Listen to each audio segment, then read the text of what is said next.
And now this, NATO is establishing a liaison office in Jordan, which is an interesting move. Let's talk about this with Gabriel Noronha, former U.S. State Department advisor on Iran. Thank you very much for joining us again.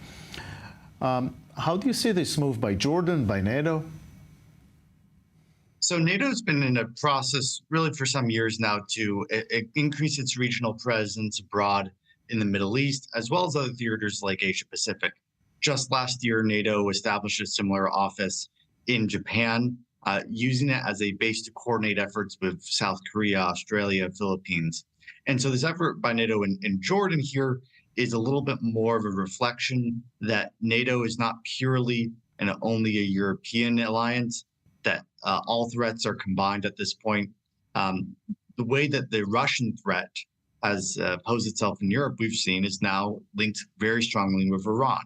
And so NATO sort of bolstering its regional presence in the Middle East is a reflection that this is now a global conflict, global supply chains, global alliances that have to be managed. And this is all part of that. Does it have anything to do with the prospects of Trump getting back to the White House and maybe putting some question marks on NATO? And you've served in the Trump administration, so I'm asking you.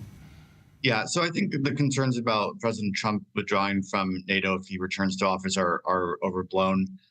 What President Trump wanted to do is make the alliance strong, force our European partners to pay their fair share. He wanted an alliance that worked effectively. And so I don't see the Jordan move as trying to be something that's in response to Trump. I think it's a proactive, thoughtful measure to say this alliance needs to tackle broad problems beyond just Europe.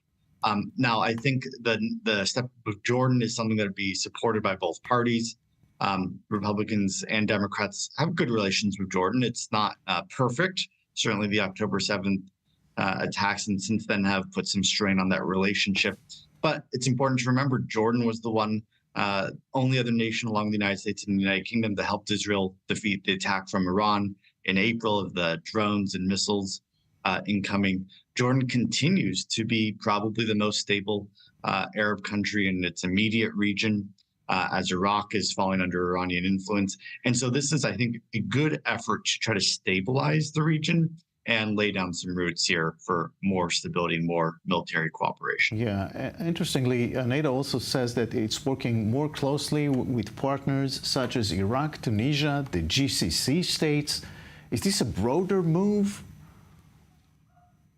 Yes, this is, an effort to say, ultimately, Russia is looking to have countries on its side, part of its weapons network, its regional influence network.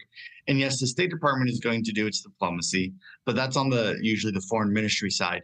Having these NATO offices to say this is not just an American military outreach, but a European and Canadian and American outreach to say we want to be strong partners with you. We are the partner of choice is a really important signal to say we are the system that is going to make the most sense for you, not the Russians, not the Chinese, not the Iranians.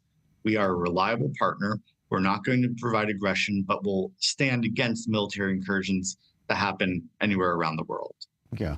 Well, this is like undercurrent. Do you foresee Middle Eastern countries working openly with NATO? I'm not talking about membership, but at least openly.